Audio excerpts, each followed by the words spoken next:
Ghanaians are worse. Even Nigerians are better. When you work with a lot of global companies, you can clearly tell a huge difference between how African, more precisely West African creatives approach the work they do. Most creatives are not represented in certain parts of the world, right? Yeah. What do you think the problem is? That's a tough question.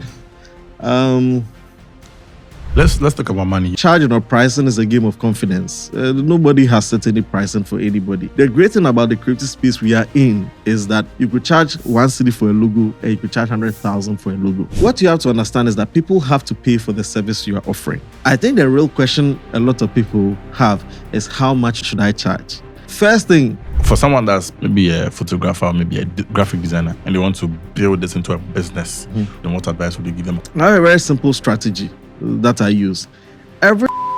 You can't scale if you don't measure. The second thing was to remember, creative work is not about quantity, it's about quality. It's not about 100 people paying you 1 cedi. No, it's about one person paying you 100 cedis. The people who get the job are those who are available and reliable. It's simple. 10 years ago, before you started design, how were you seeing design? Now, how are you seeing design? And where do you think design is going? In Africa, we've always been design people. I'm super passionate about how AI is going to play a role in the future of design and why we as Africans need to make sure that we are part of this process. If we don't have enough African design data, gradually we will be lost. People being scared of AI taking their jobs. What do you have to say? Daniel, you're welcome. Thank you very much. This is the second time welcoming you into Unscripted. Yeah. People will not understand you because they never saw your video. Yeah. Just a little backstory. Daniel came on Unscripted, I think, season 2. Yeah. That was last year. Yeah. And unfortunately, or let me say fortunately, because this conversation is going to be very good because so many things are happening in a year. We lost his audio file and we did everything. We tried everything we could possibly do and we weren't able to restore it. So we had to just take a pause and then bring him back to the pod. So thank you so much for accepting the invite the second time. We promise this time around that the video come out tomorrow. We are not even going to wait. Looking forward to it. Yeah, the last time we met, it's interesting. The last time we met, in fact, so much has changed. The last time we met, I was single. Now married. Important. You were single, but now you're married. So you see, a lot has changed. So a lot has changed. Thinking about it. Yeah. Thank you so much for coming. I just want us to know who Daniel is. I mean, the last few months, you've been on our screens because of your DEX event. Yeah. Your heart, you can see it over there. For someone that's going to be watching this conversation for the next 1 hour, who is Daniel Ampofo? So, I mean, last year I answered it differently. This year I think it's a little bit more different this time around. That's because we keep evolving, or let me say I keep evolving in who I want the world to know me for. I'd say I'm a creative entrepreneur, but with heavy focus on creative leadership, community building, and pretty much helping raise the next generation of designers and creatives across board. And so I'll consider myself more of a creative leader who's kind of just trying to help other creatives get to their destinations. Well, I mean, you have almost close to maybe 10 years of experience, if I'm right? A little over 10. A little over 10. Well, at what point did it come to occur to you that I want to be a creative leader, I want to be a leader in this space? Well, I don't think like in the initial part of my career as a designer, I thought about being a creative leader. I think it's a lot of times it's the demands of the time. Okay. I got to a point where a lot of people would reach out to me, maybe sometime in 2020, 2021, people reach out to me and say, hey, I want you to mentor me. I have a couple of questions that I want to ask you. Are you able to help? I get that a lot, right? And it actually forms like the backbone of like everything I'm doing now with DEX and all of that. When I was on the journey to being a designer, I mean, my background is in physics. I read pure physics in university. I didn't do anything creative. And I found myself in a community. It was a WhatsApp community of like really great creatives. And I talk about them all the time. The group was called Arts Minded. One of our friends put it together. And in that group, and I say this all the time as well. That in that group, I probably was the least great designer in that group, but I really learned a lot from these people in the group. And I think for me, it painted that picture that if people could find this kind of support or could get this kind of help, even peer mentorship, and opportunity to meet people who are doing really great and even tap into their knowledge, then they'll be set on a great path of success. So I think that's what shifted my mentality in what I was doing, thinking about how can I also be in a position to help people, because I've been doing this for a while. Almost everything that anyone has experienced as a designer, I have. And not even just design, in photography, video, because I did all of that. I have. And so it was just like being that person that people can come to and then ask questions along their journeys. And yeah, that's really what led me to creative leadership and all of that. It's interesting you mentioned that in the group you were in, right? You didn't see yourself as the greatest of designer, right? And I think I have the same experience, because growing up, I didn't really like colors and stuff. Yeah. I find it difficult combining them. And I've said this a couple of times. And that's why I dress very simple. I'm sure you're even wearing black. Yeah. Right.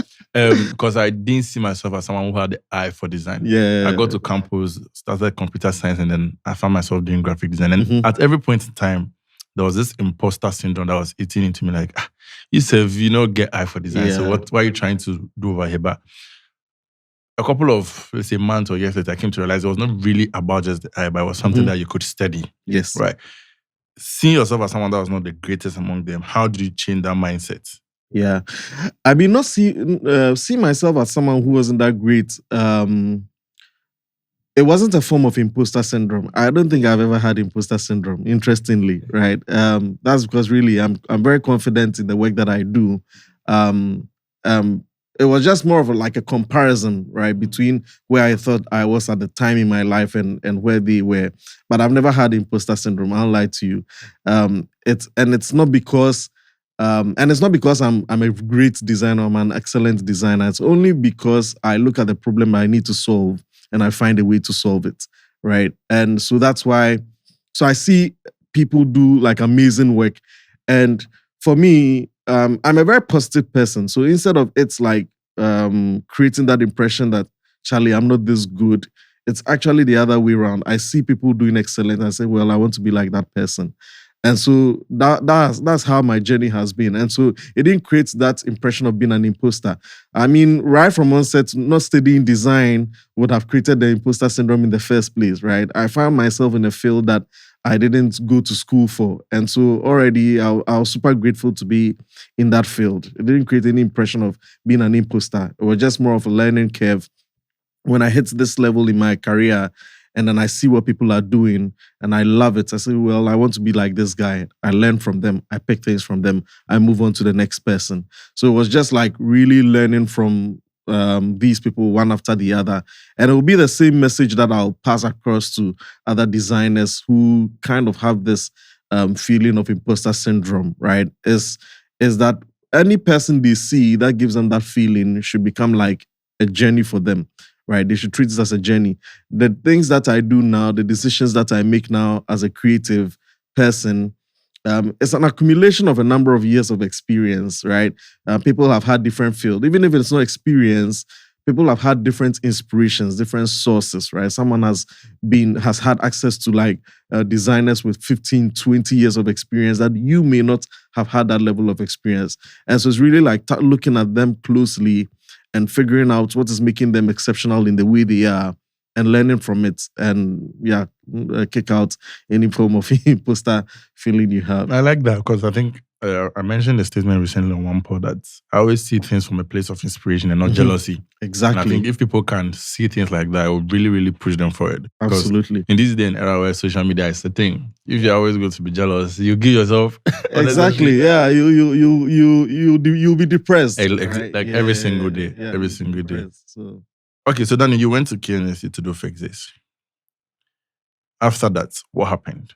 What was life after that? Yeah, so I mean, I started my first studio right from university. So even for me, it wasn't like a gradual transition, right? Right in second year in university, started 93 Studios with my former partner, and the journey, like we were basically working for clients right from school. Second year, I would come to Accra, come do business, go back to school. That time it was a blend of both design and photography. So come to Accra, come shoot products for customers, go back to Kumasi, go work on the designs, come back. And so it was just like, it was just, I mean, graduating was exciting. It was just an opportunity for me to dig deeper or dive deeper into creative entrepreneurship and focus on building like a company, right? And so for me, it was just like a huge shift in the sense of the word. I remember on my graduation day, I was actually shooting, right? We started a brand called Gowns and Caps in university, and we designed a whole online form where people would book us to shoot for them during their graduation, and I was able to put together a team of I think about 8 photographers, right? I remember we have a very interesting photo of all of us. We branded ourselves, all had our gowns and cap shirts, and we shot. And my graduation was in the afternoon. I shot all morning. When it was about 2 hours to my graduation, I went to my room, went to put on my suit, came to do my graduation. Right after that, took off my suit, picked up a softbox, we continued. Right. So entrepreneurship has kind of been creative entrepreneurship, as I put it, has always been like a part of my journey. So it wasn't a radical shift between like leaving school and then finding myself in work. It just became like a continuous process. And all I did was spend my time at Second Cap Coffee Shop at Accra Mall. Every day you'd see me sitting there. That's where I met clients. That's where I tried to connect with new people. That it became my office, exactly. Yeah. And so sometimes my friends will be passing by at the mall and say, let me pass Second Cap. Daniel will probably be there. They'll pass by. We sit down, we chat, we talk about so many things. And really, that's where DEX started from. You mentioned creative entrepreneurship a couple of times. Yeah. I want you to touch on it for me. What does it entail? I think it's really entrepreneurship. Mm-hmm. I'll keep it simple. It's entrepreneurship, but for creative people, okay. Right? So if you're a photographer and you're building a business in photography, it's a form of creative entrepreneurship. You are a self-starter. You're trying, and of course, some people call that freelancing, but there's a certain layer to it where you start building systems to make sure that you're building like a much stronger business. And so that's what I call creative entrepreneurship. And for me, that was my approach. My thinking wasn't more of a freelance mindset. It was more of like building a business of design mindset. And so that's what I call creative entrepreneurship. I really like that because right now, if you think of most of the creatives, they are living in what we call the gig economy. Mm-hmm. And I think if you think of it that way, it becomes very hard for it to scale. Yeah. But if you think of it as a business, then you start putting systems and things in place to now become a huge thing. Exactly. I like that. One thing you're very good at, which I've seen from afar, is building teams. It's like, you know how to bring people together to do something. I think when I was on campus, it was something I realized I was also doing well with. Because, I mean, you might not even know how to do it, but to get the people to do it is how did you go about that? Because being able to build a team in KNST for even just the graduation. Yeah. It's interesting. I think sometimes like you get to a certain point in your life and you realize that certain things are just given to you by God. Like there really isn't any like crazy explanation to it. But then I think it's the little things, right? How you treat people really matters. It's super important how you treat people. Being nice, being kind, being honest with people is super important. And I think for all of these teams, it's really like the one thing that runs through, right? Just talking to them really about like what you want to do, the transparency in that bit of it. I mean, even sometimes the vulnerability in letting them know that, Charlie, I want us to do this. It may not yield you much, but this is what I think you can get out of it, right? And so it's also about finding, well, the thing about me is that I don't make friends easily. Let me start from there. I circle myself with people who think like me. That's how I live my life. And so majority of the people you will find within my circles or within what I do are naturally people who think like me. And that, I'll say, is one of the things that makes it easier to put together teams to do things. Because if they already think like you and you throw an idea at them, they will easily join and come on board and deliver. So I'd say that's the one part of this whole idea of being able to put people together. It's really like surrounding myself with people who think like me. And my friends and the people who think like me are always the first people I talk to about any idea or anything I want to create before I go outside of my circles. So I think that'll probably be one of the main reasons why it's easier for me to put together these teams to work on stuff. Now that you say that, I think that's true, because I'm looking at the people I'm doing things with. Yeah. And there are people around me who are doing similar things, have similar mindsets and all that. Okay, that's beautiful. I want us to talk about design. Then we'll get into the creative space and African creative space. Now, let's pick design as a whole. 10 years ago, before you started design, how were you seeing design? Now, how are you seeing design? And where do you think design is going to? Yeah. 10 years ago, maybe 11, 12 years ago, somewhere in 2011, 2012 was when I really got exposed to what the subject of design, right? Because even for me, and this story is on my blog, there was this one guy that I used to teach. I love to teach. So right after SHS, I decided to go teach in a school, and I was playing with this guy's laptop. And I created something on the laptop, and he came and said, "Are you a designer?" I had no idea what the word designer meant at the time. And I said, what's a designer? So people who create these kind of things. And that day when I got home, the first thing I Googled was how to be a designer. Because he told me, you'll be a great designer, right? And from then, that was when something sparked. And I realized that, okay, so what designers do is they create pieces of art. At the time, that was my thinking. They create pieces of art that people see, right? And consume, right? That was my thinking in terms of design. And so I had a very narrow understanding of what design is in general 10 years ago. And so I wouldn't say I was even an expert on what design meant back then. But things shifted a little in the sense that when I got to uni, I was reading physics, specializing in physics with computing, and we were working on web projects. And I was always the person on the team that was saying that this thing doesn't look good. Let's shift this way. Let's put this that way. Let's do that way. And I realized that what I was doing for these kind of projects was UX and UI design. At the time, it was even kind of combined because 10 years ago, people were not doing these things, right? I realized that also at the time, I was a UI/UX designer, but I was also doing my artworks and all of those things. So at the time, there wasn't a lot of specialization, is what I'll put it. When you compare design back then to now, you just needed someone who had a certain eye for creative work or for colors or for layout or for typography to be part of the team and then just help make the thing look good, right? And so I'll say that design has evolved to an area of specialization where the paths have now been couched more properly. And so people are able to pick a lane and based on the lanes that they have picked, make much better informed decisions. Because sometimes, of course, even though the underlying principles are the same, sometimes there are things in UI design that a regular designer or graphic designer may not even know, right?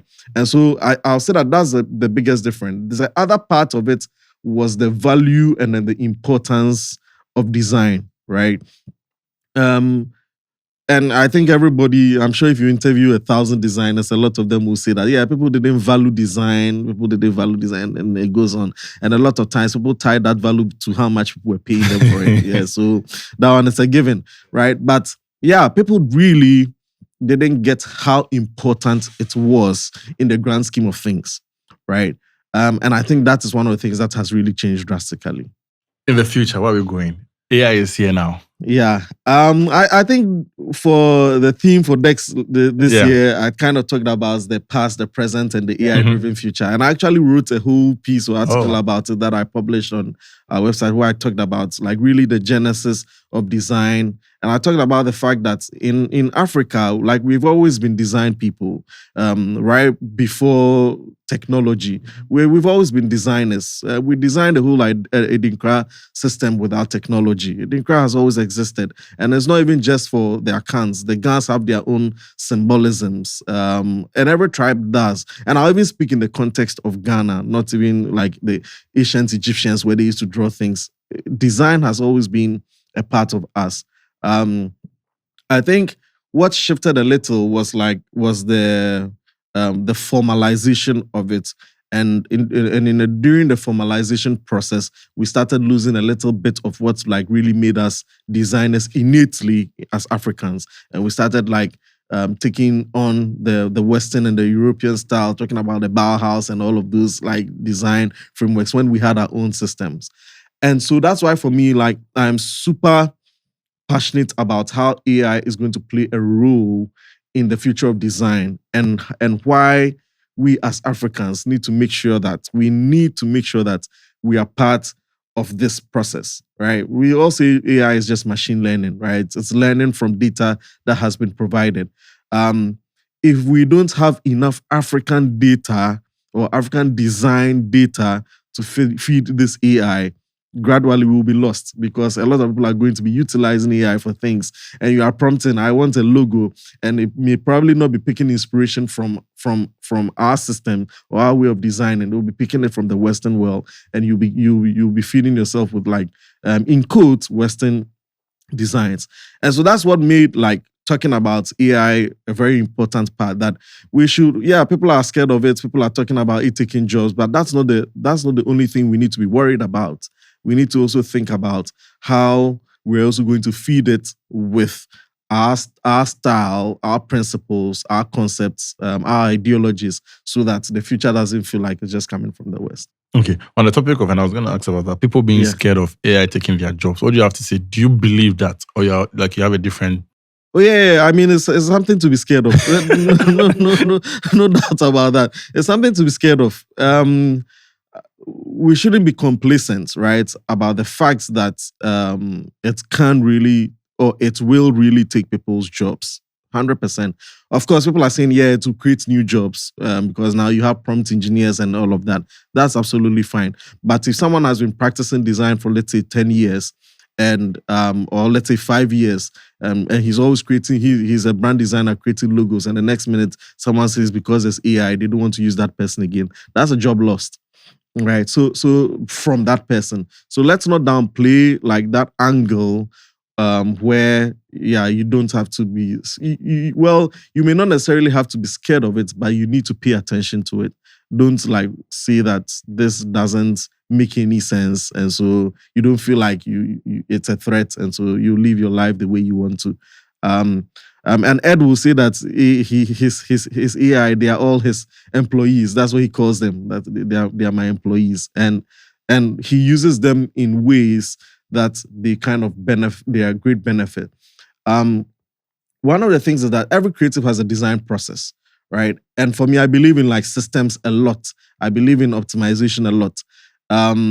It really is about finding ways of using AI to optimize your workflow. Maybe back then you would have to sit down and do your keywording, right? Maybe you were building a brand, sit down and list maybe 10 keywords and start breaking down those keywords to try and get some symbolisms out of it. Now you have the support of AI. Try and use AI to kind of augment that part of the process, add on to it, shorten the time it takes you to get there. So that's how I see AI and how it affects the work that we do. So for those that are going to have a job, excuse me, those that are going to have a job in the next 10 years are those that are going to employ AI as the employees, like Ed says. Exactly. Yeah, exactly. 100%. Yeah. Those who turn AI into their employees are the people who are going to get all the kind of projects that they're looking for, right? And I mean, and I just, when you said that, I just remembered an example of a project that we were working on for a client, and it was so interesting because I had been getting an AI tool to solve a part of the problem because I knew this was going to take a long time to generate these things. And I spent days trying to find a simple way of doing these things.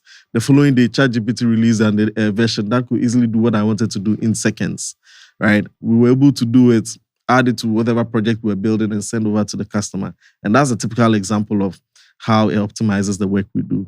That's true. And you said we need to be a part of this revolution. How can we be a part? So let's say now you are feeding AI information for certain results and you're not getting that result because it's taking inspiration from the Western world. Yeah. 5 years from now, 10 years from now, how do we change that narrative? Yeah, I think it is in exploration. A lot of people talk about like finding clarity as you go, right? And for me, it's really like finding clarity in exploration, right? It's more of like finding it in exploration. The more you explore, the more you try things out, the better you get to understand, the better it gets. And so for me, it's really like people exploring it, trying out new things with it. It learns from the inputs you are making, right? And so as you utilize it, you realize that there are certain inputs that do not work very well for your context. Add on to that information, right? Provide it with more context. I think that that's really the only thing we can do as it stands.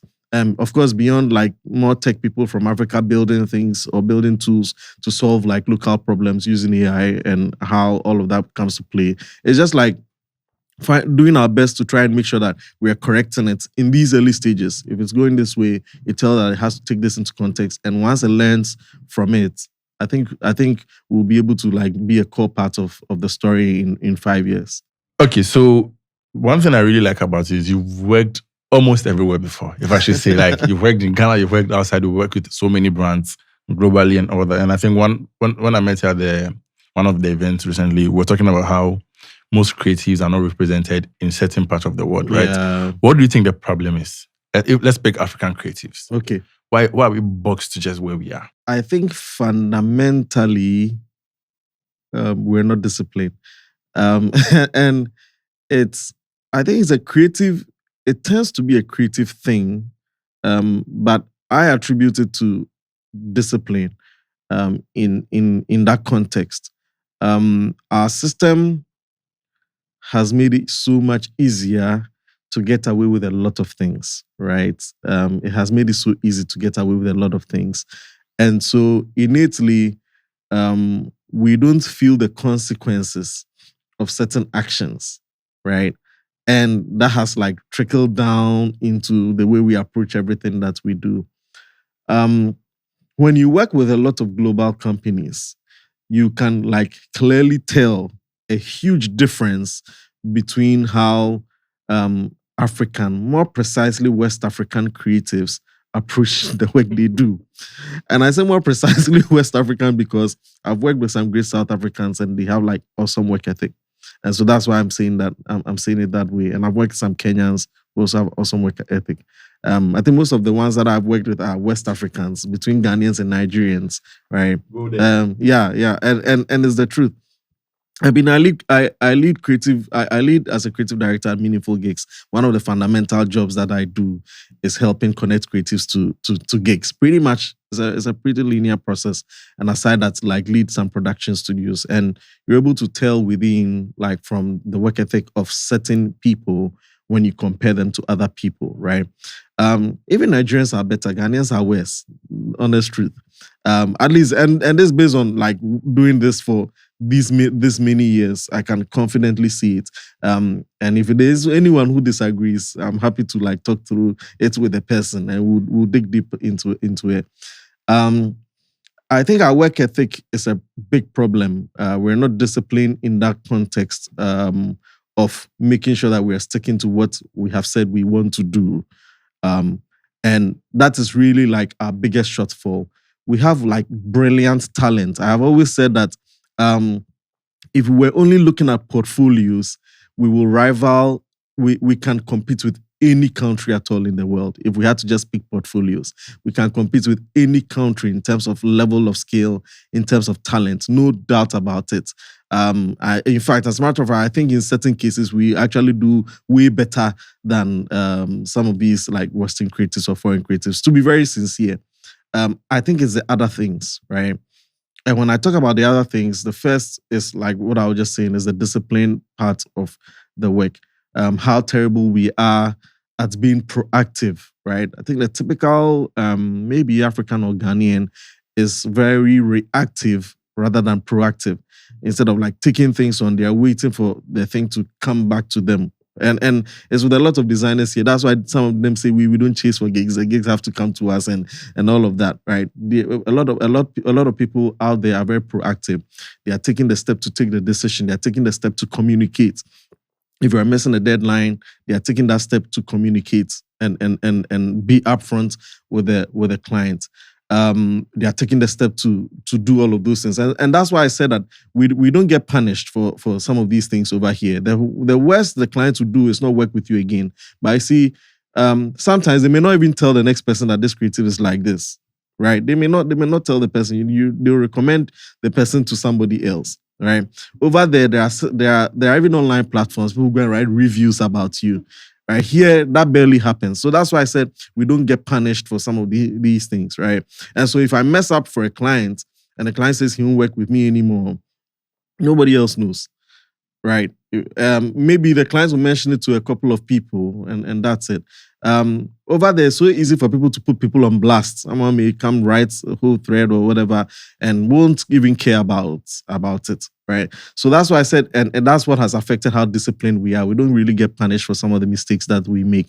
Over there is the other way. People get punished. People get fired easily. Here, they will compromise. They'll tell you that, oh, it's okay, it's fine, let him stay. Or they'll call their pastor to come and beg for them. And you will listen to the pastor, right? And so it's those little compromises, right, that has like built this attitude within us. And I mean, and you see, I'm not excluded from what I'm talking about, right? It's a very genuine thing. Even for me in the beginning of my journey was pretty similar. Not minding clients, not picking calls, not doing all of those things. But when I started working with global teams, those were some of the things that I started learning from them. And I think it really, really made a huge difference in the kind of projects that I even got to work on. Yeah, I think that's it. So from understanding what you're saying, on a global scale, you're not looking at just skills. Yeah, 100%. Yeah, I think I was winding a little, but fundamentally, it's not a skill issue. We have the skills. It's not a skill issue at all. It's the other things, right? How you are communicating with them, how you're talking about your work. And a typical example is you put a Ghanaian creative, you tell them to talk about their work, and they may not be able to talk about it as well as an American will talk about their work, right? And so it's the other things, like the communication bit of it, being able to sell the work that you have done, being able to communicate strongly about the project that you are working on, being able to stick to timelines, and even if you're missing them, being able to proactively communicate. So it's those other add-on skills that really makes like the biggest difference in how global we can go as African creatives.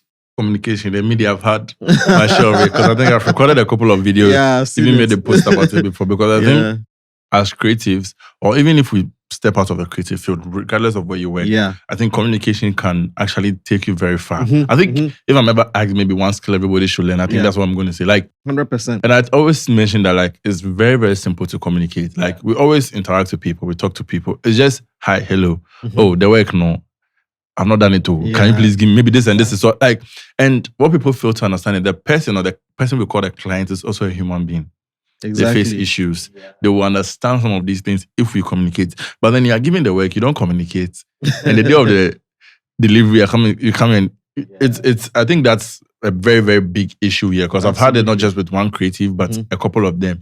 Because even if you pay communication, transparency too becomes a thing. Yes. Because this is someone that's giving you money. Exactly. And that's what people don't know. They are giving you money for your work. Yeah, there's the skill there.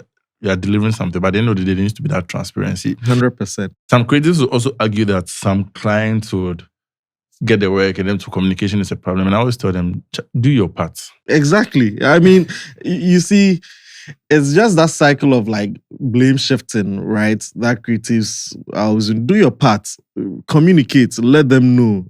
If they are missing the deadlines, now it's up to them, right? And it happens to me all the time. You work on projects, you submit, and you are waiting for feedback, and it's not coming, and it's affecting the longevity of the project. But as you learn, you start including some of these things even in the contracts and agreements, and letting them know that these are like the buffer times for this project. The more this delay, it affects that. You see, and like you said, so it's transparency, right? In the process, communicating the process. It makes a big difference. So there's really no excuse. We all don't have an excuse, right? All of us who do that, we don't have an excuse. We just have to make sure we're doing our parts and let the customer or clients also do theirs. You mentioned that Ghanaian creatives, I mean, you boldly said that you think are the best. Yeah. Portfolio-wise. So. Yeah, portfolio-wise. But then, I don't know, but I feel like it's difficult to spot some of them. Yes. Why? And that's why we did DEX. That's why we started DEX. You see, the typical Ghanaian creative gets comfortable easily. And so immediately they start making money, they hide. And in my presentation at DEX, I mentioned it. Immediately they start making money and all of that, they hide. They stop sharing their work, they stop posting because they are getting an inflow of clients. And I do it too. It's not for the guys out there. I do it too. I mean, sometimes I won't share any work because I'm comfortable. I'm doing well in the space that I'm in. So that's really where this stems from, right? People just don't have the time to put together their portfolio and share because they are already working on projects, they are making money, they are comfortable, it's fine. If we do a survey of like all the top creatives that you see around and you check their online portfolios or Behance, you'll see the last time they posted project. But a lot of them are really working on great projects, right? So that is where the problem is. But if you were to kind of dig deeper and do like a proper search, and I do that all the time, especially because of DEX. I'm always like looking for creatives, and even for meaningful gigs as well. I'm always like on the lookout for creatives and the work that they are doing and all of that. And sometimes I come across some Ghanaians and the work they are doing, and I'm blown away. Right? There was this one guy who was in the arts-minded group back then, who does exceptional work. And if I show you his work from as far back as 2017, 2018, you think these are projects that people are working on in 2025, right? Exceptional, but nobody knows him. Nobody. Even if I mention his name, you have no idea who he is, right? And so those are some of the things.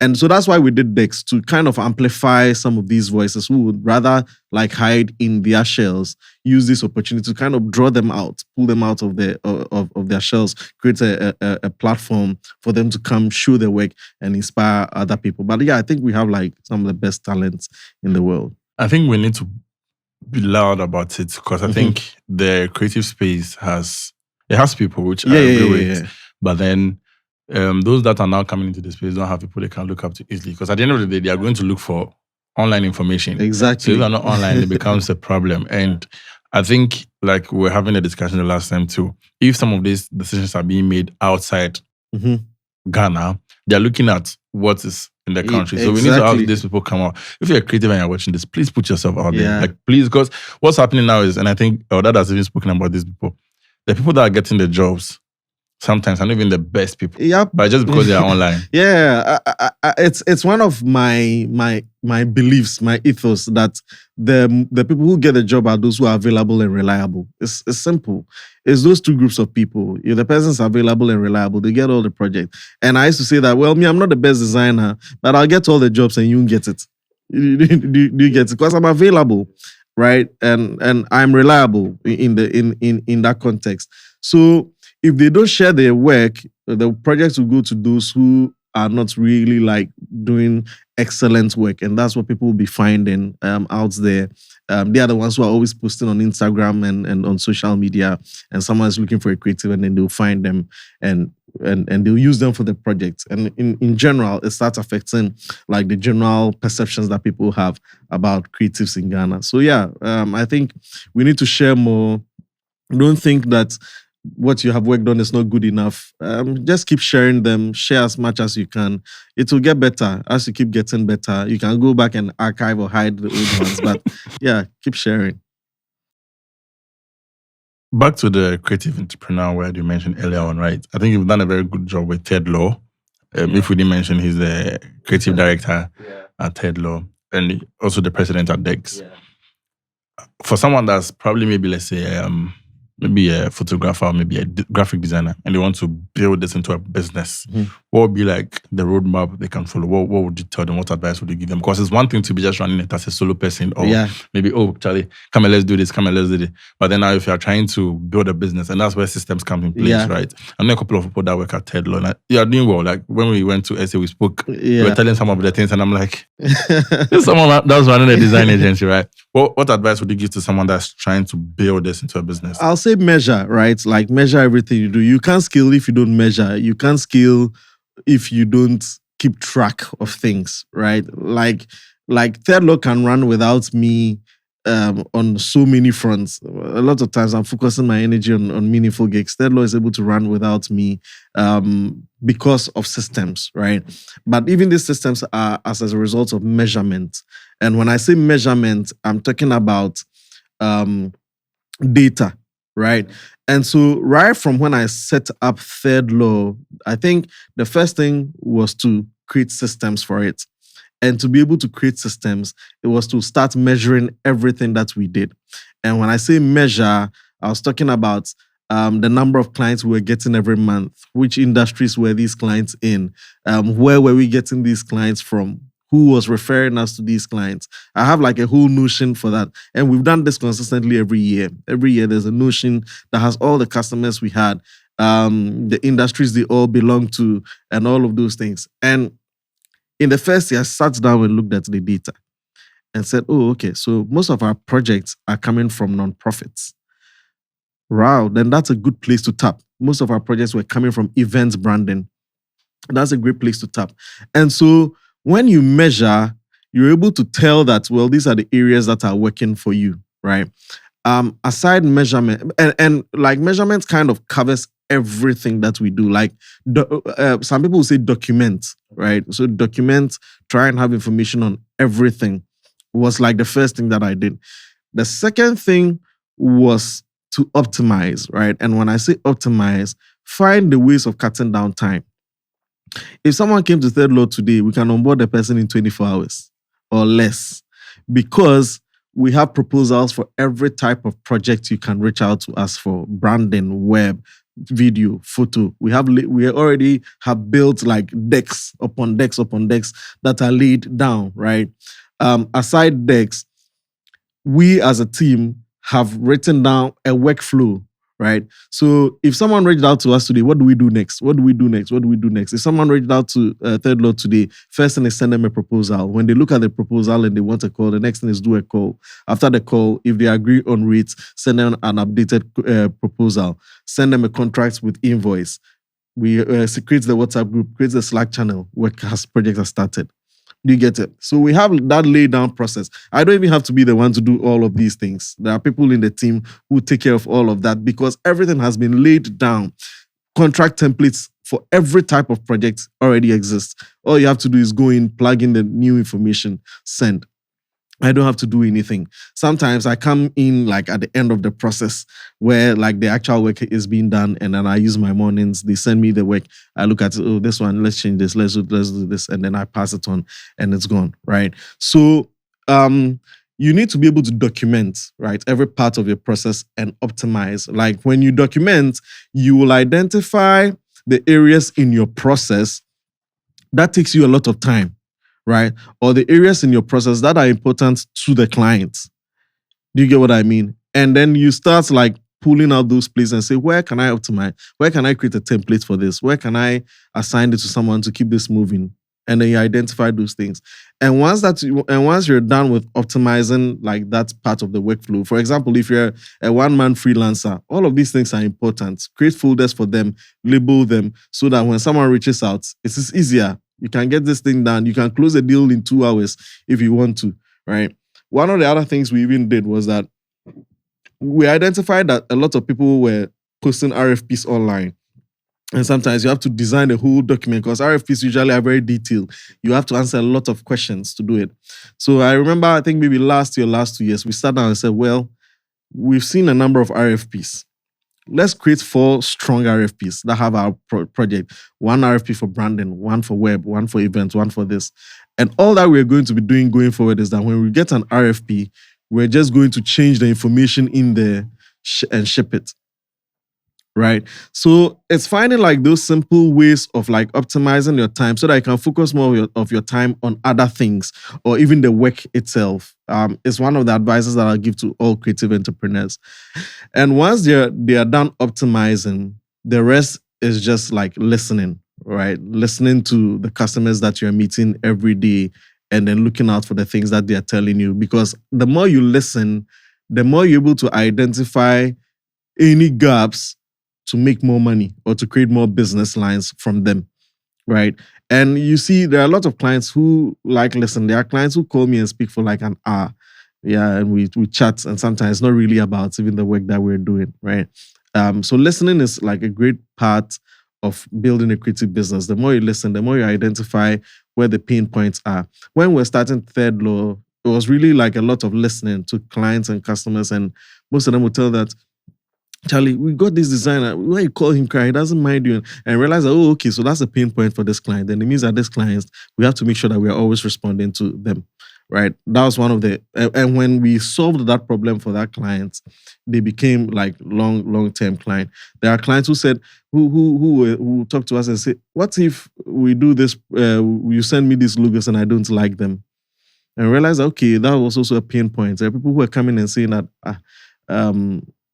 they don't want to give their money to a company that in the end they may not like the work, right? And so even in the very early stages of ThirdLaw, one of the things I always tell clients is that we'll do the work. When you don't like it, we'll refund your money to you. Yeah, like I used to tell them right from the onset, well, if you don't like the work, we refund. But it never happened. We made sure we nail the work out of the park because it's a promise, right? And they know that, well, they are not risking anything. Do you get it? Because these people who have said that, yeah, if they do the work, they don't like it, they'll refund, right? But we made sure that we nailed it so that never happens. And it never happened. We never like returned money. We have never returned money to any single client. So listening is, I'll say, is like the third part of like building any creative business. Does it not get rigid when there's systems in place? No, the rigidity is important, right? Like, we shouldn't even think that rigidity is a bad thing. There are certain parts of a business that need to be rigid, right? You can keep the fluidity in the creative aspect, right? Especially if you run a creative business. Where you really need more freedom or more time is on the creative work itself that's going to the customer. For the other part of the process, it can be as rigid as possible because it doesn't really make a huge difference for, at least for you, in your outcome. And so sending contracts, sending this, sending that, all of that is mundane work. In fact, if you had a robot that could do all of those things for you, let the robots do it. Because the truth is that even the clients, they don't really care about all of that process. But the truth is, the smoother that process is, the faster you can get to the creative work and deliver, especially in a world where everybody wants their work fast. Mm-hmm. So I embrace that level of rigidity in the business process. It's okay that it's rigid, so that you can spend more time on the creative work itself and deliver like exceptionally. Beautiful. Let's talk about money. You mentioned proposal and the invoice. I know most creatives like money. Yeah. I'm sure as they're watching, they say people should talk about money.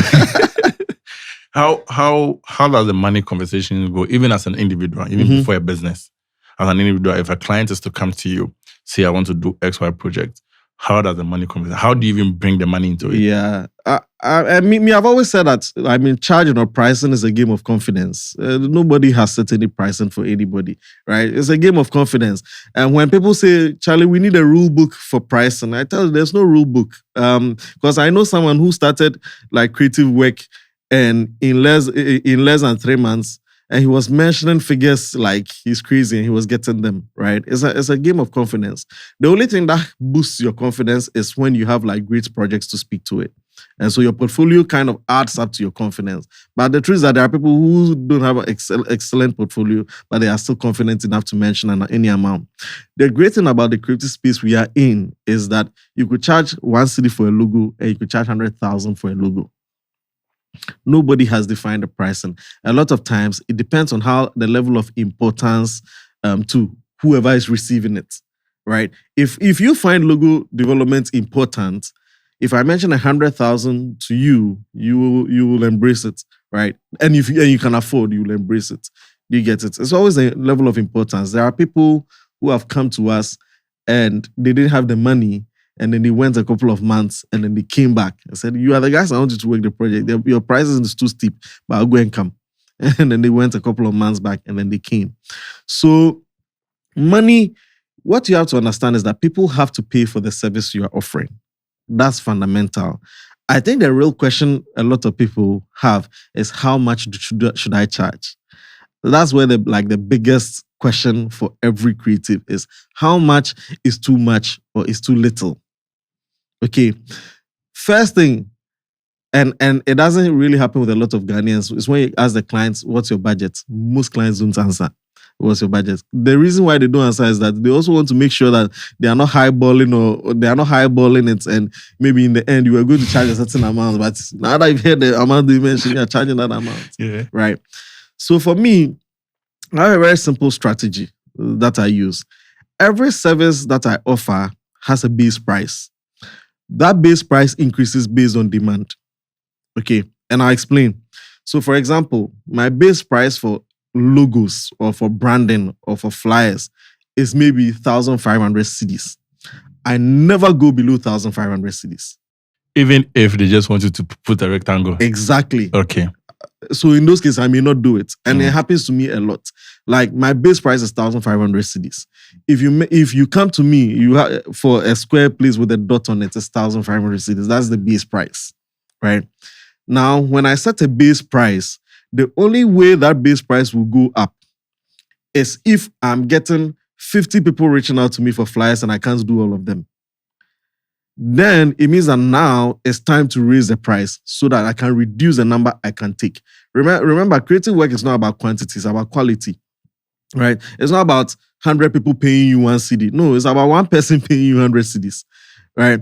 And so it's simple. Start with a base price. Have like base price for everything that you do. Create packages if you want. So I have a package and I say, well, this package starts at $500. This package starts at $1,000. And that's what we did at ThirdLaw. What we did was that we created brand packages. If I package, like I said, we have packages for every service we offer.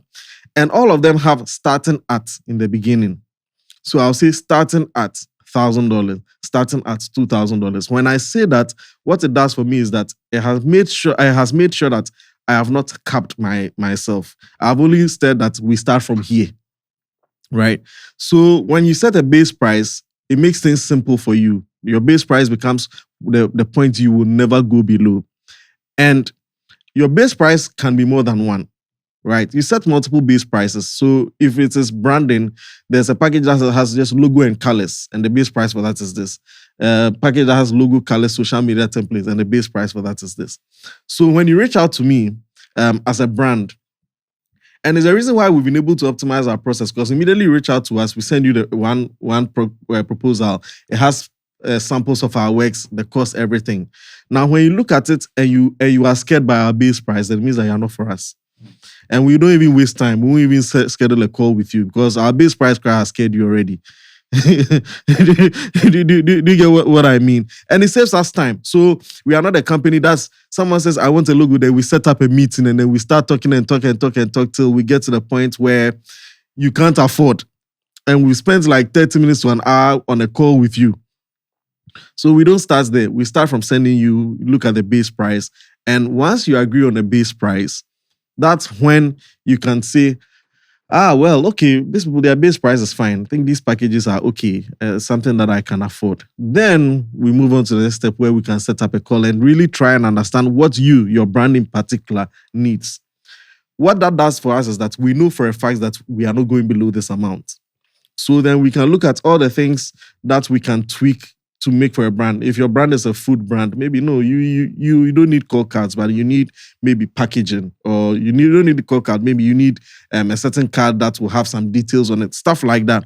And then we start like adjusting things, right? And then that becomes like the agreements that we have. And so when creatives talk about money, I always say that like these things that I talk about, like listening to the customer, the client, is a very important part of knowing how to charge. Start from somewhere. Like people ask me, I want to know the exact amount, right? There's no exact amount. Start from somewhere. If you get 100 rejections, reduce it. It's as simple as that, right? Start from somewhere. So you can start from 10,000 cedis. If you send it to 20 people, they all rejected it, you reduce it. That's a logical thing any human being will do. Right? You reduce it to maybe 8,000 or 7,000, or even for the people who rejected, ask them that what's the best they could do and start setting that as a lower gap. People will raise the arguments that maybe they are not the right clients for you, right? The truth is that when you have started, you don't really know the right clients for you. So don't even like go into that process of, well, if they are not paying, then they are not my clients. If they are not paying, they are not my clients. You really don't know your clients, to be honest. You haven't done anything to really tell you that these are the kind of clients that I'm going to be getting. How do you even get to the clients in the first place, right? So it's setting that base price for all of those who have come and have negotiated and have reduced the price. Look at where all of them were sitting in terms of price. Maybe you sent it to 20 people. They all said, you sent 10K to 20 people. They all said, oh, I can pay 5K, 6K, 7K. Find an average of that and make that your base price to start with, right? So then your base price now becomes, okay, this is a starting point. Now, based on my base price, I've been able to get, let's say, 5 clients, right? Now, immediately you start getting 10 clients and you're becoming overwhelmed, then it's time to increase, because now your base price doesn't work anymore. Anybody can afford it. Do you get where I'm going with this? Yeah. So I'll never sit on any platform and say charge $200,000. It's unrealistic, right? It's unrealistic. I'll never mention a figure. Start with an amount you are confident in, right? And make these adjustments as you go. And I think that you'll be fine. That's a full masterclass right there. And for the people watching, I think they should watch Eldad's video. That was the only person who came that recorded too. Yeah, episodes. Yeah, I think you should watch his on too, because he just like you went deeper, he also had a different perspective about if you're an individual, you need to know the cost, how much it costs to be you. Yeah. You know, your transport, internet and all that. And I think that is some of the things that the mass people need to do. So thank you so much for that. Now, as a business, right? And this is because you run a business, as ThirdLaw, you've mentioned that you have the base price and all that. What are you looking at to decide that price? Definitely there's the expenses, the employees, and like what are you looking at? Yeah, it's 2 things, right? Like your overheads, how much you're spending every month as a business will definitely be number 1 when you're running it as a business. That's like definitely number 1, right? You know, people say like you use your base price and then you add some profit on top. The truth is that you may never know how much profit you want to add on top of any project. And so that's why sometimes I don't take that route, right? Of calculate all your expenses.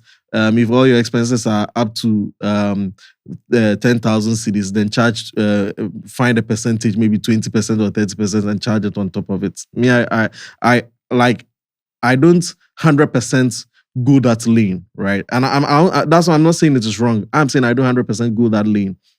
When you do all of that, and you decide to charge a project 15,000 when the project could have been worth 30,000, and you shot yourself in the foot, right? So it's also an evaluation of the type of clients you are dealing with, right? That process of checking what it costs to run a business and all of those. Sometimes you are even living in your mother's house. You don't buy internet. So what kind of internet calculation are you doing? do you get what I mean? Yeah. So the truth is sometimes you may not really know how much it costs to even run the business that you're running, because sometimes you're just starting, right? So for me, what I'll say is that you need to make sure you have a number in your head, right? Sometimes maybe based on like questions that you asked people, you have a number in your head. In ThirdLaw, like it's one of the approaches. Overheads are not just the only thing that I look at to be able to price for any project. Availability is also another thing to look at, like how available are you to take on that project, right? Usually, if you are not available, we'll mention a huge amount of money, right? Because there are 2 things. Either the person goes away or the person agrees. And sometimes when they agree, you may want to outsource part of the project because your team is busy. Do you get what I mean? And so when we are not available, then we'll charge you a very huge amount of money and forget about it, because we're already okay anyway. But if you say yeah, then it gives us room to be able to outsource components of the project to other people to help us do it. So when you're running a creative business, it's not really just looking at your overheads. When we started ThirdLaw a couple of years back, in the first year, the goal was just to make money enough to pay the team for a full year. That's like one of the financial goals. We didn't make any financial goal of making millions or whatever. It was just make enough money that can pay the team for a whole year. Because when we do that and we don't have to think about money to pay the team, we can go out there and mention crazy prices.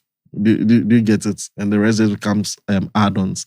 So for me, it's not just looking at overheads and striking a percentage of that. I look at the kind of clients that I'm dealing with as well. These people can afford it. If they can afford it, then they have to pay for it. I don't say because I don't say they can afford it, but because my overheads are this amount and I want to multiply it by, let's say, this amount, this is the amount I'll charge. If I have to go higher, I'll go higher. Wow, thank you. You've been a leader for quite some time, leading DEX and then ThirdLaw. What do you think? And this is me putting you on the spot to diagnose yourself as a human being. What do you think there are some mistakes you did in the past? What have you learned so far being a leader or maybe some beliefs you had and now has changed? That now has changed. That's a tough question.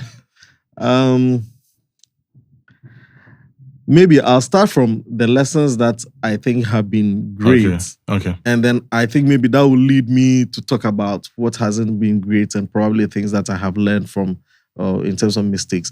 But I think the first thing is like people skills. It's one of the things I think has helped me, how I relate to people. And like I said in the beginning, I think about other people very well. I try to be as kind as I can. Sometimes it even leads you into trouble, but yeah, you want to be kind and helpful and supportive, and so that's one of the things that I think I've carried over the years.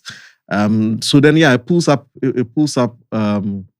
maybe something that I should have done better was to be. Now I think I'm a great judge of people, but mistakes would be like to become a much better. To be able to like really diagnose people even better, see where their true intentions are, the kind of people they are, because it makes a very big difference in your team and how you build the team. You're able to tell where their motivations lie, where their values lie. I don't think in the beginning I really cared about people's personal values as much, right? But because I thought, well, if they're in my circle, their values are fine. But as I got to where I've gotten to now, I realized that it's also about really understanding what their innate values are, what they truly believe in.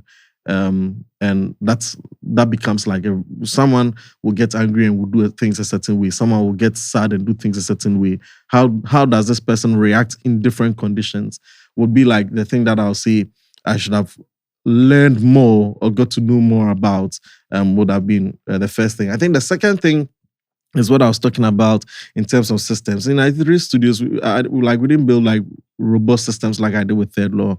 Once I started ThirdLaw, I said that all of these are mistakes that I was never going to repeat, right? So I'll say like building systems and measuring things. We were winging things, doing things on the fly. But that changed. I became more cautious about building systems, templatizing things, optimizing them, keeping records, documenting, to make it better. I'll say that those really are like the two biggest things that I think were mistakes I made in the past that I think I'm gradually getting better at. Thank you for that. And I put you on the spot. Yeah. It's a tough question. And it's a great question. And just to add on to it is because people don't really take stock of their lives. I think I was having a conversation about this and I told him that if I were to ask you this whole year, what has been like the most monumental or happiest moments that you have, you may not know the answer. Yeah, that's because like we don't really take our time to take stock of our lives and like the things that are happening in our lives. My wife is great at that. Like she has notes that she writes about things that are happening in her life. And I learned that from her as well, where like there are certain key moments in my life, I write them down. If they ask you maybe 5 years ago, what were some of the highlights of your year in 2022, you may not be able to tell, right? And so like that part is also super important, keeping like great stock of your life. And like that documenting part is something that I think everybody should do. I used to, it's interesting I'm bringing this up. I used to do this 2019, 2020. I used to write back then. Oh, okay. I used to write it like, maybe in a week I'll write like 3 times. What happened this week? Maybe what I did wrong. But life starts moving fast. And then now at the end of the day, you want to probably go and sleep or get back to your laptop and finish some work. Yeah. But I think, and I'm not promising myself, but I think maybe. Yeah. And I mean, even now, the easiest way you can do is to do a voice recording, right? Like do a voice recording, talk about it, rants and all of that. These days, transcribing is easy. You put your voice recording in some tool it will transcribe it for you and then you keep it somewhere. That's true. Yeah. That's true. I think I need to do that. Now let's talk about DEX. Yeah. This year, DEX was huge, and thanks. I I'm sad I couldn't make it. I was going to fight with you, but yeah. Yeah, I explained we to you, talked about it, Yeah, but I mean, I had a friend who was there. They were sending snaps. Yeah. I was saving some of them. I'm like, wow, Danny, I'm not even gonna lie, I was blown away. The moment the guy sent me streak, I'm opening it. And you guys went huge on it. Congratulations. You did a very, very good job. Man. Thanks. Design Jack is also coming. Yeah. You're learning from our big brothers. I'm in full support. What was the planning? Like, where? Because I just saw no beginning of the day, these guys are coming. Why? Why? That's an interesting question. DEX has an amazing team, right? And I'm privileged to be the leader of that team. It's a privilege, to be honest. But this is something that like we've always wanted to do every year. Last year we couldn't do it because it was two things. Quite a number of us got slightly busy. That was like one. But the second thing was that we were not getting the venue that had the mental picture we had. Right. Yeah. Anytime we're planning this event, like sometimes, remember the people in the team say that if Danny doesn't get the vision there, something will happen. Right. It's that like we're not getting the venue that could bring out the vision that we wanted. Right. We tried to find a venue. We searched because I had a certain picture in my mind that we wanted to create for the next event, and no venue was given like us that feeling or that ability. So that's why we didn't do next year. And so FitCon was what gave me the idea. And so yeah, I was telling someone that thank God you also had organized design events. Imagine if you were not organizing it. Yeah. And so when you guys invited me to FitCon, the day I got there, when I saw the venue, I said, yes, this is the place. You have to pay. Yeah. I said, yes, this is the place. Like, it's not 100%, but at least it's 85% can achieve like the vision, right? And I always tell my team that for me, planning events, immediately have a venue, the event is done. I tell my team all the time, when we have a venue, the event is done. It's done. Even if we have to all carry chairs and come and sit down and talk and we don't do any setup, we have a space we are going to meet. And that is enough. So that's like the first mentality that we have. Immediately we have a venue, the event is done. And so when the year started, so when I came to FitCon, I said, okay, well, I think this is the place. It can achieve 85% of the idea I have. It has a lot of flaws. I identified those flaws, but I said, well, these are things we can probably overlook and still like create like a great experience. And DEX is called Design Experience because what we want to do fundamentally is create experiences for designers. Designers are always doing things for other people, but how do we also create an experience for designers in a way that it takes into consideration the designers, how designers react, the typical designers' flaws, the typical designers' intuitions. Most designers are very shy, right? Most designers are very quiet in their own bubbles. Most designers like to meet the other friends and talk about their problems. So it was really looking at all the things that are problems for designers and creating an experience that breaks all of that. Right. So for us, not just like organizing some conference, like most designers don't get to meet their mentors, right? Most designers don't get to meet people they look up to. Most designers don't have people they can say that, well, I look up to this guy because he's an ABC. So that's basically what DEX does, right? Create an experience that solves the pain points of designers. So it's not just an event. And so in the beginning of the year, we said, hey, this is a venue. Let's lock down the venue. I think we locked down the venue somewhere in February, like the beginning of the year. Logged it down. I'm probably spelling some of the things in the documentary we want to release about the plan of the event, but I think it's fine. And once we did that, once we locked down the venue, we knew part of the event was done because we have a space. If anything, we can just come and sit down and chat. And the next step was like thinking about all the pain points we've seen with creatives in the past 2 years and how can we solve them, right? Through an event. Okay. And that's really what led us to how we planned the event. And Charlie, the team is a crazy team of like wild thinkers. We always say that the things that we achieved at this event was not even 100% of what we had in mind, or was even like 70% of what we had in mind. We always say that, but it's really the truth. Like some of the ideas, things we wanted to do, like this event, we launched our own product, actually called, we don't have a name for it here, so we said we just go with the first name that came to mind. It's called DEX Score, right? And what people do with that product, we created a leaderboard out of it. And what they do is that when you come for the event, every activity you do at the event earns you points.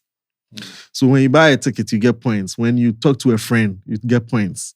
When you buy a merch, you get points. When maybe you take a selfie with a friend, you get points, right? So we created a point system for a series of activities for you to do. And the idea was to get people to engage, do things so that they can earn points. And people did it. People like I think maybe about 100 people at the events like play the game, right? And we didn't even talk about it a lot. We kind of mentioned it, but we were not drumming it, right? Just to see how it would go. So our the journey for DEX really has been making sure that the team, everybody's playing like their role, the way they should play their role. Everybody's putting their heart into what has been assigned to them to do. And then me being the person like drumming it, because when we are creatives, you are very wild in our imaginations and in our ideas. I'm the person who says that, okay, well, this idea is great, we can execute it.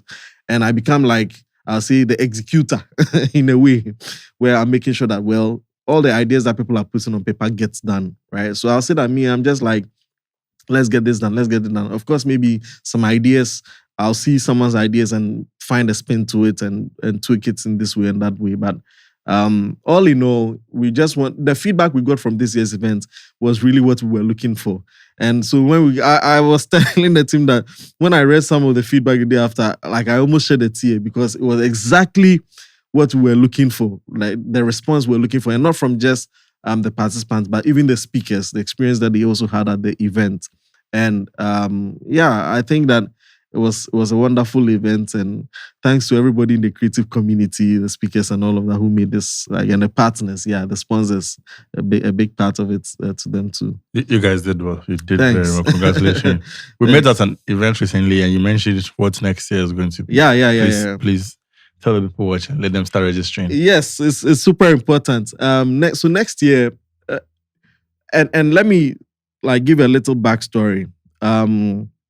Next year is on sustainability, right? So we are talking about sustainable design for people, the planet, and profit, right? As a matter of fact, what we've been doing at DEX over the years is part of sustainability or circular thinking, because the idea has always been picking the knowledge from those who have been there and passing it on to those who are coming, so that our knowledge and information is in circles, right? This one passes on to the next one, and nothing goes to waste in the grand scheme of things, right? Because if you learn something and you're about 15 years in the game, and I'm like 2 years in the game and I'm coming and I'm not able to tap into your experience, that's information wasted. I have to kind of hustle and go through a lot of process to be able to even get that information. And so DEX has always been like on that agenda of sustainability, but ours is in the knowledge space, right?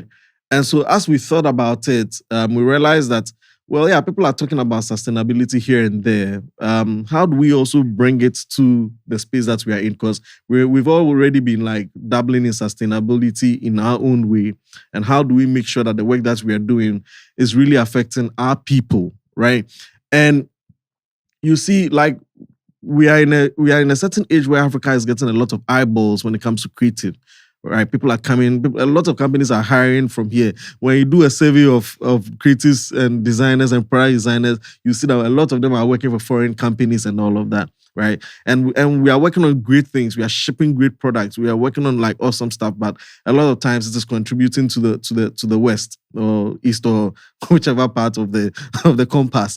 But in certain cases, we are not really paying attention to our people here. And so that's where the people part comes in. So how are we developing designs or creating designs that support our people? And of course, the planets, we all live in a planet. There's a huge deal with stopping galamsey, where we are all like speaking about this. And so like using these events to even explore avenues where creatives can even contribute to these campaigns or even design solutions that can help this. And so that's where the planet part comes in.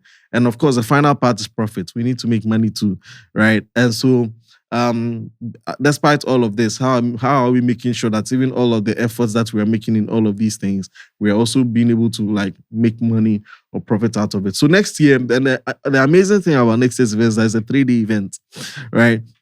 We've been doing 1-day events for long. This year, we want to kind of break it up a little bit more so that some of the sessions and things can breathe a little bit more, right? This year, not a lot of people had opportunity to ask questions and go deeper into some of the topics. When we have 3 days, we can take our time, get like more detailed into some of the things we're looking at. So it's a 3-day event. We already have a link out there. Maybe I have to share it with you, and yeah, people just like add your email so that when it's time, we can send you email so that they don't come chasing us. This year we sold out I think 2 days to the event, and people were calling us left and right saying, "Oh, I was about to register, but something happened. So I just heard about it." There wasn't anything we could do. That was a sad part, right? Logistically, the event had already been planned to cater for a certain number of people, and we couldn't do any more than that. So yeah, people should just like add their emails and check their emails too, because people don't like to check their emails. We'll be sending some information. We've already started planning. As a matter of fact, we started planning like the day after the event. So yeah, we already started planning. We'll start releasing. If you want to volunteer, we'll start releasing call for volunteers out there very soon. Yeah, for speakers, for anything that you want to come and do at this year's event, for exhibitors, people want to exhibit, come and host like sessions, activities. We'll be releasing them most likely before even November, and then people can start signing up for the event. So yeah, that's it for DEX. Oh, congratulations. Thank you. Really appreciate it. Okay, wow. Daniel, thank you so much. It's been a very, very insightful session. I was just telling you, I've already got a title for the video. Yeah. But final 7 questions. Anytime I say final 7, that's the reaction. The guests be like, 7? After 1 hour? Yeah. But it's a rapid. Don't worry, okay. Don't worry. What's a lesson life had to teach you the hard way? This is not a rapid fire question. Don't think deep. I think dealing with people. I kind of already mentioned a bit of it. So yeah, definitely dealing with people. What's a skill everyone should learn, but most people don't? I'll say languages. Language is a skill that I think everyone needs to be able to speak like multiple languages. How many languages can you speak? How many languages? I'll say I can speak maybe 3. Okay. Now I'm learning some other languages currently, so I don't count them as a part of it. But my dad was a language nerd. He used to force us as when we're children to learn languages, and we were always running away from it. And now here we are. So yeah, languages definitely. If you could time travel, but only once, where or when would you go to?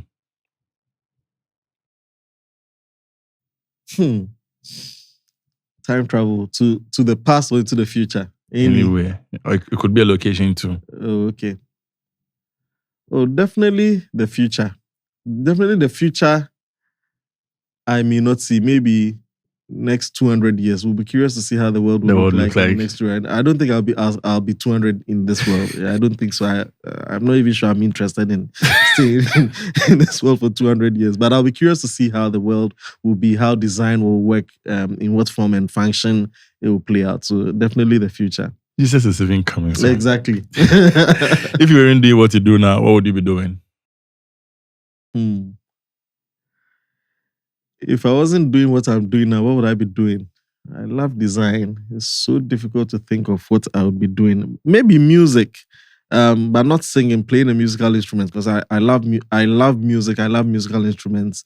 I used to play maybe about 3 or 4 instruments. Right now, it's just the keyboard that I double because of time and things. So definitely would have been maybe a musician, working with a band or something. We're probably happy there. Do you play for wifey at home? Unfortunately, no. Unfortunately, no. Wifey, I'm giving you ideas. Maybe one day. Yes. Yeah, maybe one day I'll play for her. If you could send one message to the entire world, what would it be? This one I'll borrow from the words of this other YouTube channel. I've forgotten their name, but it's called Seek Discomfort. That's the message I tell the world, that seek discomfort. Sometimes when you get too comfortable, you sit in one place for a very long time.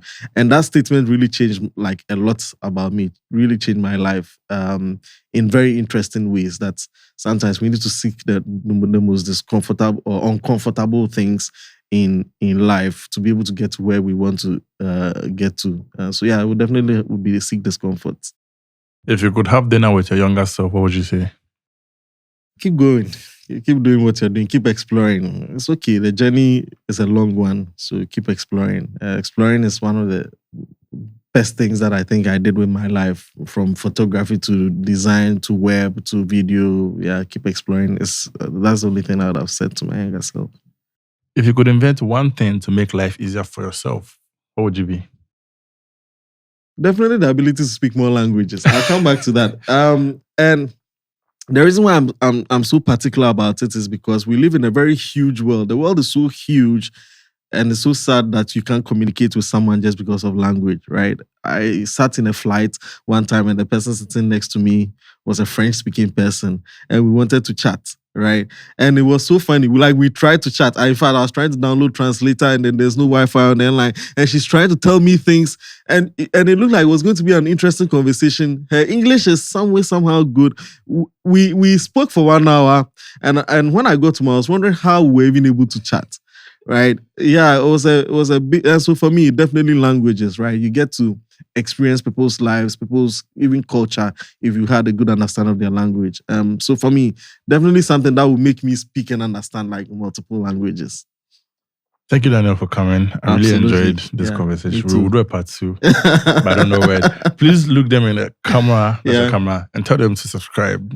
Add some sweet words. Okay. I watch Raygan's channel a lot. I think it's really for every creative, and in fact, not just creative, people who are also creative at heart. It's one of the platforms that you can get profound knowledge.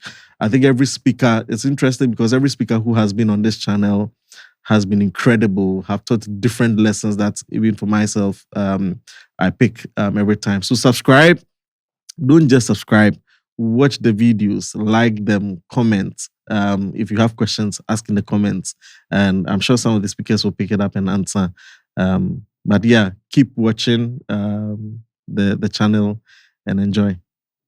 All right. Thank you guys for watching. We'll catch you in the next one.